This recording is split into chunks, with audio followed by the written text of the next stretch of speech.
What is going on, comic fam? It's your boy, the bearded comic bro, and I am joined by novelist Reed Tucker. Welcome to the show. Thanks for having me. Thanks for calling me a novelist. I wish I like that. It sounds really formal and accomplished. But thank you. Well, I mean, in my mind, you wrote a novel, so I'm gonna call Oh, you. I'm gonna call thank you you a very much. novelist. So, I appreciate you that. you are the brains behind one of my favorite books, SlugFest. It's a 50-year battle between Marvel and DC, and I tell all my friends, I'm like, you guys like comic books, you have to read this book. It's such an insightful look into just the world that so many of us as comic fans love, but it's something I don't think we get to see the behind the scenes very much. And you bring that out in this book. So I'm excited to talk to you about this. I'm stoked. That's cool. Yeah, thanks for saying that. No, I appreciate that. I always think that like the best ideas are the most obvious ideas, and I'm into comic books, and I used to write about movies for newspapers, and so it's like that was a natural sort of melding of the two things. And I was always like, somebody must have done this book already. It's like the most obvious idea that there is, and then I look around, sure enough, nobody has done it. So that's did it. insane. And I in the news I'm seeing too that it's getting worked into series TV series with the Russo brothers being Yeah. involved, and want to hop into that stuff too. But before we do, and before we talk about the books, I gotta find out, where did your love for comics kind of start? Whew, that's a good question. I mean, probably like most other people, in childhood, and it's weird too because brands like Superman and Batman, and even some of the Marvel characters are so strong. It's like I realized, because I have a child now, is like it comes to you more through merchandising before it ever comes to you through comic books, which I always find weird. Is like, I have a 3-year-old son, and he knows who Kylo Ren is, but he's never seen a Star Wars movie. He's never even watched Star Wars, but he knows who Kylo Ren is because it comes to you from other Yeah. places.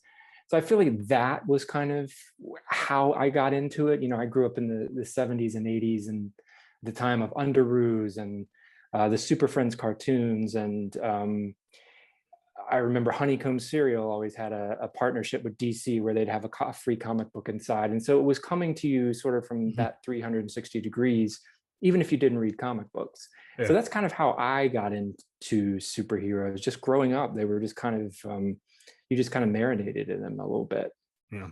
Well, and I think it was even mentioned in the book, Dark Knight Returns, I think was kind of influential on some of that stuff. Um, how did your step into actually reading comics then? Was that kind of your foray into it, or were there some other ones that kind of caught you into it? It probably came a little before that. I think probably like most people, maybe like you, I had friends who read comics and they would lend them to me, or this was back in the days.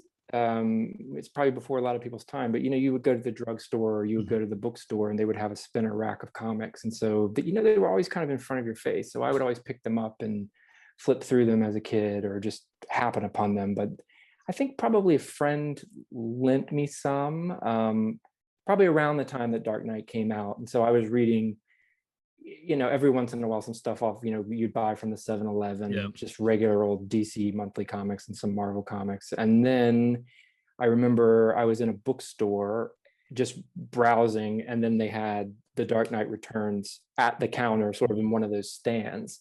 And then, I was kind of flipping through it, and I remember the clerk said, you should totally buy that. Like it'll change your life or it'll blow your mind. Or he said something like that. And I was like, done, here, take my money. And so I read that, and that was, I think I came into it at a good time because Yeah. comic books were really changing and the things they were doing were much more mature and experimental. So that really captured my interest going forward. Um, Kind of Yeah. got me looking around. And so interesting, like, because I think that's a common experience for a lot of similar to our age, of getting into comics with that, of the spinner racks, and the drugstore, as going with your parents while they're picking up the medicine at the pharmacy, like, well, I'll sit on the floor and read. Exactly. I wonder what happens now, though. Do you have any sense of like how kids get into reading comics? It must be through their parents only, I mean, I no? feel like that's that has to Mm. be the case, because I mean, I have two young kids now myself, and they know about comics because of my comic book room in my basement and they have a short box that we'll go to the shop and we'll pick up comics. But I mean, that really, because it seems like it's such a, a niche market now with shops, that you don't have that. And it's interesting because even like I have a nephew who loves the MCU movies. He can tell you more stuff about any of that. And 10 years old, and until this last Christmas, I picked him up comics. He was like, wait, there's books about this? And I'm like, how does that happen? I'm like, first off, I was mad at my brother. I'm like, shame on you. We read comics as a kid together. Like, that's on you as a parent. But I was just like, how does that even happen? So it's got to just, I think, from older readers have to, share that knowledge with, a younger generation. Maybe so. Yeah, I don't know exactly how it's going to happen. I just went to New York Comic Con last week, and there were some younger kids there, but Yeah. they seemed, maybe this was just anecdotal, but they seemed to be much more into anime and manga than they Yep. were into like Marvel and DC superhero books.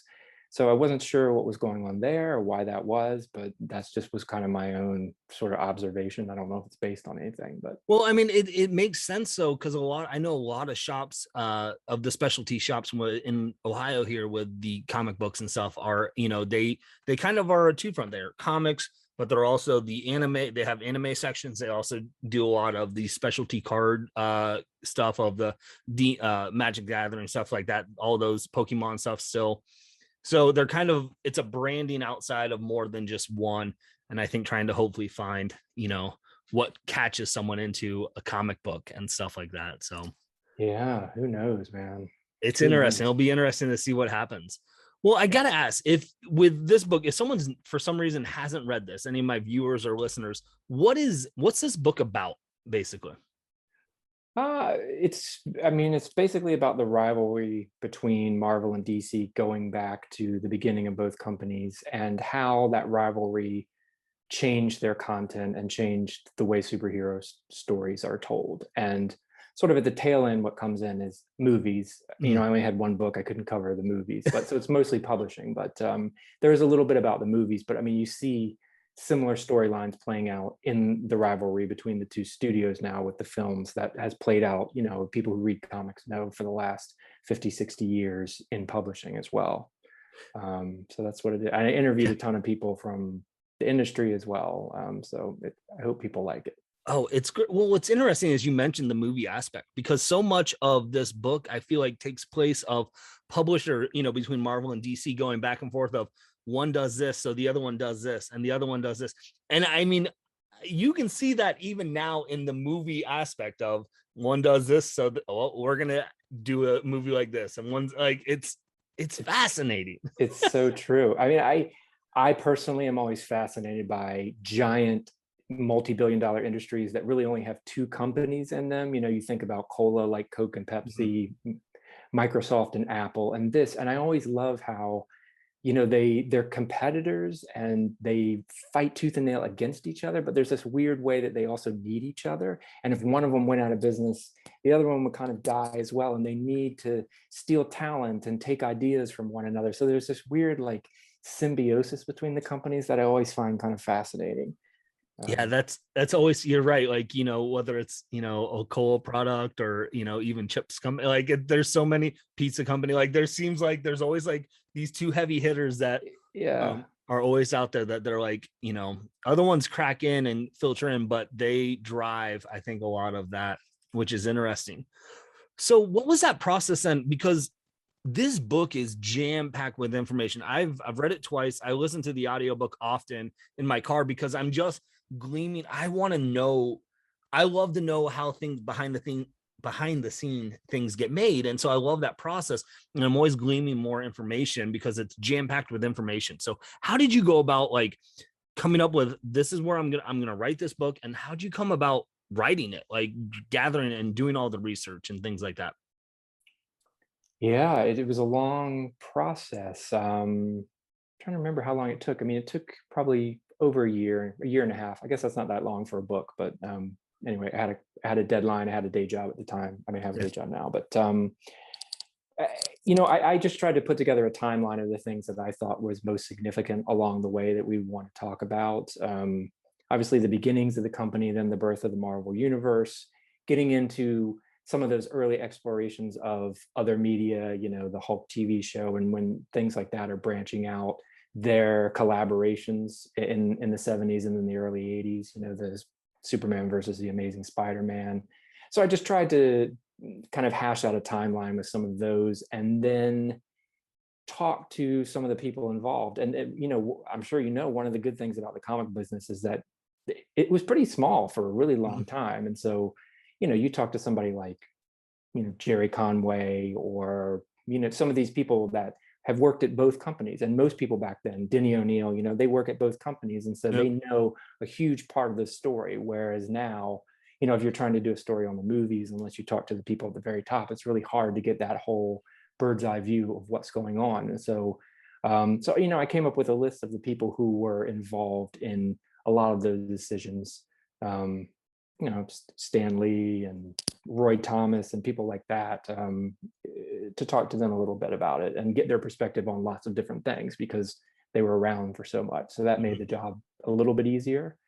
And just see who would talk to me. Some people wouldn't, because weirdly, it's a sensitive topic among some, which I find strange. But some people reject the idea of like, oh, there's no rivalry between the companies. What are you talking about? I remember that's what Paul Levitt said, and I was like, what? There's no rivalry between. We're imagining this. Like, pretty sure there. Well, because you point out even in the book often like how it's driven by fandom too. So often of, I'm a DC fan, I'm a Marvel fan, and I feel like you do a very good job, I think, of keeping this a very neutral look at both sides. Like you give props to DC when they deserve it. You give props to Marvel when they deserve it. You give props, not props to DC and not props to Marvel when they drop the ball, right? Like, like I feel like it's a balance, but I do find it funny because I feel like even as balanced as this book is, people are going to come in with fandom still, and because that's how diverse of they are, of that they're going to come in like, oh no, he slanted this way too much towards Marvel, or oh, he slanted it way too much towards DC. I appreciate that. Thanks. I tried really hard. I mean, the only thing I tried to slant it towards was the facts. Like, I have some of my own personal opinions. I don't like the DC movies, but beyond that, I don't really have a dog in the fight. But it was interesting what you say, because when I talk to retailers, I would ask them, even now, do you have people who would only buy DC comics or only buy Marvel comics? And every retailer I asked said yes. There are some people, some super partisan people. Whereas some people told me, oh, I think that was something that was just happening in the 70s and maybe the 80s. It's not happening anymore. But I think those people still exist, just super, super partisans for one side or the other. I just find that strange. Yeah. Well, and I think there definitely is. I think where it's shifted, at least from what I've gathered a lot with comic books, are there seems to be people where they gravitate towards what they grew up with. I grew up DC. I grew up with Batman. So I gravitate towards Batman. I still have Marvel books on my pull list. I've still seen all the Marvel movies. I watched the Marvel animated series of X-Men and Spider-Man. But, I think if you were to say, are you DC or Marvel? I would 100% say DC. But I think I think now the shift has been more of appreciating comics for what they are and the industry for what it is. But it's still fun too to debate. Let's be honest. You're always going to have the MJ LeBron debate. You're always going to have it's what we do. It's fun. Yeah. And that's what I can remember that growing up, could the Hulk beat up Superman, and all those sorts of battles you used to have on the playground. And I think, like you said, that's bleeding into like grown-up fandom now, and the films and everything else that goes along with it. Yeah. And I think anytime, because you see that anytime, a movie, DC, like you said, the DC movies have not been received very well. So like when people or critics give positive reviews to like the new Suicide Squad movie or something, people, with James Gunn, people are like, this was good. Like you can see that like in DC fans, like, yes, we got one back. Yeah, I know. That sigh of relief of like, or if a Marvel movie doesn't get the glorious fanfare, people are like, all right, there's a crack in the armor, we can. For sure. I like I said, I used to write about movies, so I'd interview a lot of people from movies, and I won't say who, but I interviewed somebody from a DC movie, and you get to see the movie before it comes out, and so I remember the actor like, bro, like, honest, is this a good movie? Like, you could see that fear in him of like, oh, we don't want to ruin another one. Right. I was I like, don't, no, this one's pretty good. I tell you, it's, yeah, not a flop. right. Yeah, like that was a good one. Yeah, I know. Yeah.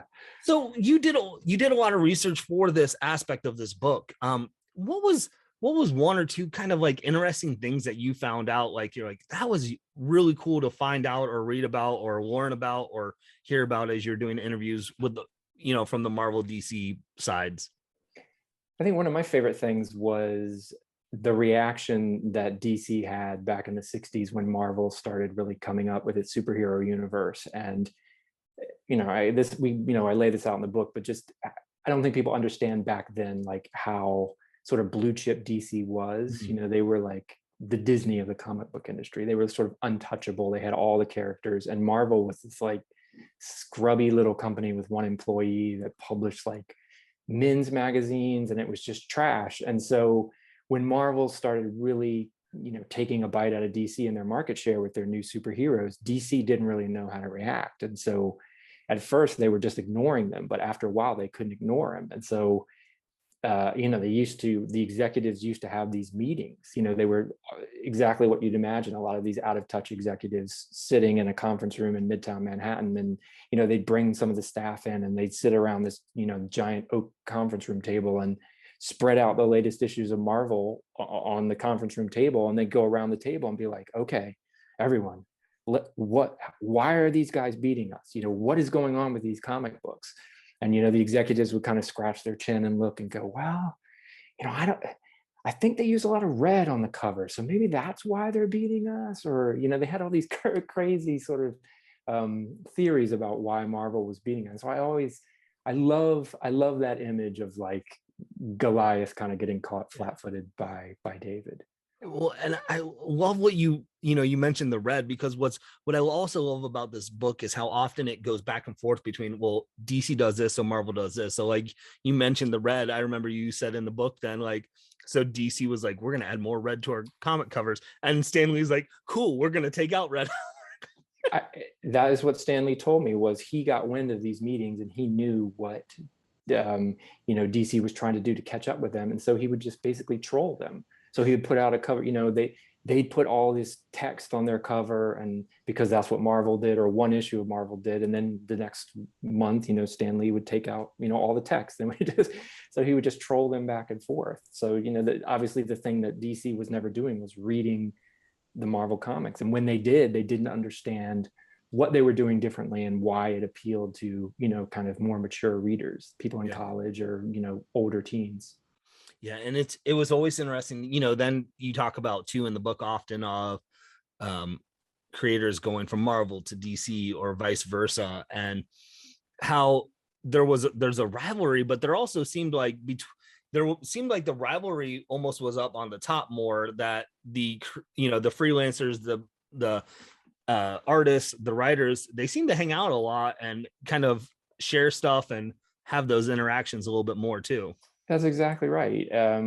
Somebody described it to me as, when the top executives of the companies got along, it was a much friendlier rivalry. And when they were fighting, things got kind of ugly. But you're right, the rank and file people, the artists, the writers, some of the other workers, they just love comics and they love being in the industry, and they were all friends together. They'd play poker together, they'd play softball together. And so there wasn't necessarily a lot of animosity between those people. They were just happy to be in the industry. It was sometimes the executives, I think, where things got a little bit ugly.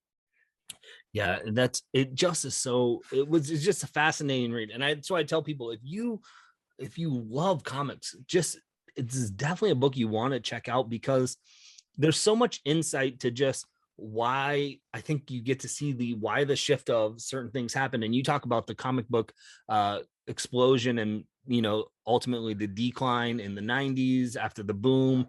And I think it's just a fascinating aspect of history, of how certain actions force the market to do certain things, and decision makings, and talking about distribution deals and stuff of like where they just made boneheaded decisions or whatever. So yeah Yeah, I mean, and some of that, I won't say all, but that was a little bit driven by the rivalry because, as you were saying earlier, they had to one up each other. And so, DC has the death of Superman, which gets a lot of media headlines. And then Marvel's like, ooh, what can we do? What event can we do? And so they start messing around with Spider-Man, and then it kind of goes back and forth. And then, you have that one-upsmanship that, never ends well. And pretty soon the stories aren't really about the stories anymore. It's about just sort of marketing events or ways to nab headlines in mainstream media, which, at the time and still now is a huge coup for them. When they can get a mainstream newspaper to write about something that's happening in DC and Marvel, they're real happy. Yeah. Well, we've talked a lot about the book. It was announced a while ago that they're going to make a show off of this book. And now, correct me if I'm wrong, it's kind of a documentary style show. Is that correct? It is, yeah. They have made a show about it. There's a lot of nonsense behind the scenes. It was originally made for this outlet called Quibi, which was meant to be watched on your mobile device. Yeah. And for some reason they launched it during the pandemic, when nobody was mobile. Yeah. So that went out of business. But before that shut down, they had shot all the episodes. It's 10 episodes. And so then it got picked up by Roku TV. So it's coming one day soon to Roku TV, but it's still in that format of Quibi. So each episode is only about 10 minutes long, which was what Quibi was. And it is a documentary TV series. There's talking heads interviews with people in the industry.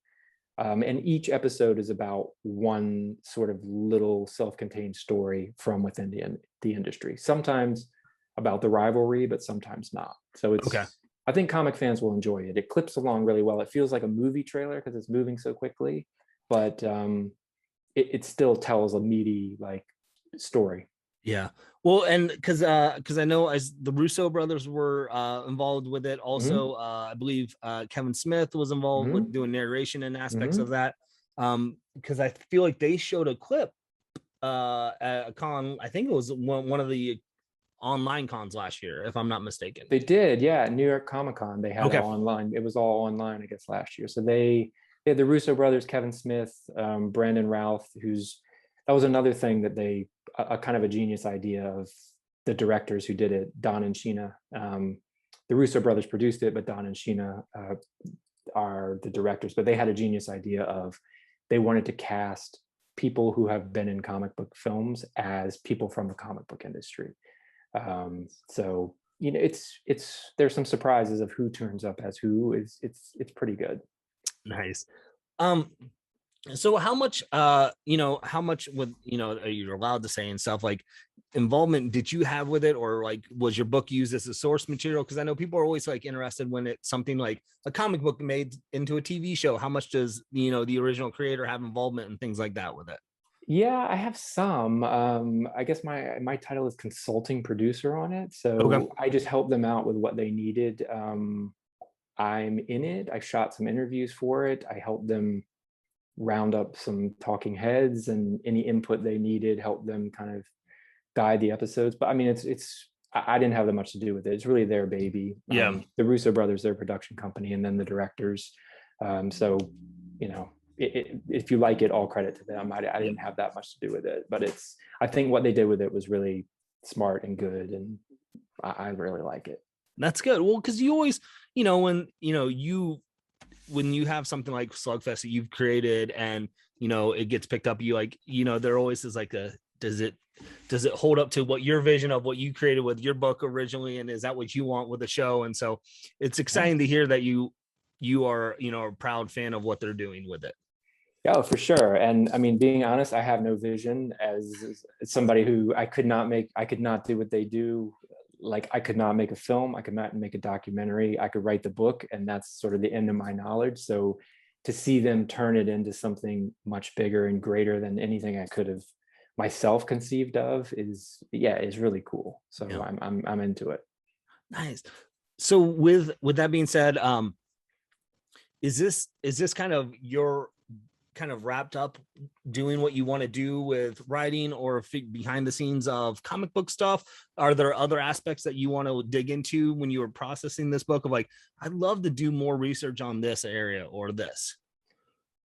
Yeah, maybe. There are some things that interest me. I have to see if they would warrant a whole book, but kind of more modern day stuff. What's going on with the Marvel and DC and superheroes with movies and kind of taking over culture, things like that. Yeah. Kind of interest me because, yeah, I don't know how old you are, but like growing up, I mean, comic books were like, the one comic book store was kind of in the dirty corner of the strip mall, and it was, you remember Yep. those days? And So I'm in my mid 30s. So okay, I got right in the my prime comic book reading days were the glitz and glamour of the early 90s of, ooh, this is sparkly, this is shiny, let's go get this comic. okay, right. But yeah, I feel like even back then the comic book was still not a mainstream. But Right. there's some now. Sometimes I'll visit a comic book store and it feels like kind of a high-end coffee bar, and they have all kinds of very nicely printed grown-up graphic novels and nice seating and those sorts of things. Whereas like it was kind of just so like almost dirty and a niche Yeah, culture back it then. it definitely has shifted. I feel like the industry has shifted of now where it's cool to Yeah. be a nerd. And Definitely. There are people I talked to for the book who said, they were kind of ashamed to like superheroes growing up, and it was not something that they would share with their friend. And then they found that one friend in high school, and you both shared that secret with each other. Oh, you like comic books? Oh, I like comic books too. And then it sort of bound them forever. Where you're right, it's not like that nowadays. Like I said, I went to New York Comic Con, and I feel like there are a lot of people who they consume superheroes, like you said, through the movies or yep. TV shows or through Comic-Con or cosplay, but they don't actually read the comic books. So it's opened up this whole world that you can be a fan, you can dip in lots of different areas. And if you told somebody you like superheroes, they're just like, oh yeah, of course. Like you're alive on this planet? Right. Of course you do. Well, and Yeah. it's funny because you still have the stigma, I think, from like older generations of what, because my wife and I go to cons all the time, and I've had my in-laws like, oh, you go to those comic cons, you nerds and stuff. And then like, but we're getting pictures with Henry Winkler, and my mother was like, wait, what? He's there? Like, that's so cool. And the fonts, like, I want to meet him. I'm like, I oh, love, yeah, the fonts has validated you. I know, right? Who would have thought that would have been the validation? Well, I know exactly. Or you could just pull out something you bought out of the dollar bin 20 years ago that's worth $500 now, Yep. and And I'm be like, check this out. How about this? Does like, money do it for you? that works. But Yeah. it is so funny how that has shifted, because I even like in the book you talked about one of the creators of the Batman TV show would be afraid of reading Batman books for the 66 TV show, because out in public, as he's doing research for a show, which was a cultural phenomenon for those 3 years, like it was the biggest thing. And Yeah. but it still was embarrassed to read the comic book in public because of that. Like, and now it's Yeah, I don't know. I think the best thing that I came up with was just kind of comics were read by children for the yeah. most part, certainly by huge numbers of children in the 30s, 40s, and then Wortham and Seduction of the Innocent came along and sort of gave them a bad name, and so I think it got branded with that stigma of these are for young children, or people who are not that smart, or if you're an adult and you read this, something's wrong with you. So it had that kind of stigma along with it. I think maybe a little bit of that persists now. The movies have kind of swept away some of that, but I do still think that persists a little bit. Oh, I think there still is that lingering a little bit of, Yeah. oh, you still read comic books? Yeah. I guess I guess so, but I mean, I don't know. At least people now know Yeah. what it is, and they can at least picture a story of like, oh, a mature Batman story. I don't need to, I know there's the movie there as a point of reference, or Wonder Woman, or whatever it is. Whereas Yeah. back then, they're picturing the Batman TV series. As much as people love it, I think it did a lot of damage to sort of the brand of comic books. But anyway. Yeah, it's fascinating. But I'll tell you what, this has been a blast, and I wanna respect your time as always. Just talking about, but I had a blast talking with you about your book. SlugFest. Gang, again, if you have not read this and you're watching my show, why? We do comic interviews all the time. Like this book is a great resource for you. Go check it out. And I'm excited for the TV show. You said it's coming out on Roku sometime this year, hopefully. That's what they've told me, sometime this year, but they haven't announced it. So Roku TV, nice. 2021. No idea. Well, we hopefully will see it really soon, gang. Reed, before I let you go, is there anything that you got that you want to share that you're working on or anything? Man, no, thank you though. Thanks for the book plug. That's it for now. That and the TV show, and that's all I got. So, gang, go support. Watch the show when it comes out. But I highly recommend before the show goes out, read the book. I think you'll enjoy it 10 times more than the show. I saw the clip that they showed at Comic-Con. It looks awesome. Such a well-designed aspect. So, and man, Reed, once the show drops, I'm gonna have to have you back on sometime and we'll talk about the show and things like that. I think yeah, for sure. So. Happy to come back on. Thanks for having me on. It was nice talking to you. Well, gang, there are links in the description of this video where you can go and buy the book, as well as follow along with Reed on social media and things like that. But hopefully you can find some time to curl up, grab a book, and nerd out. Peace.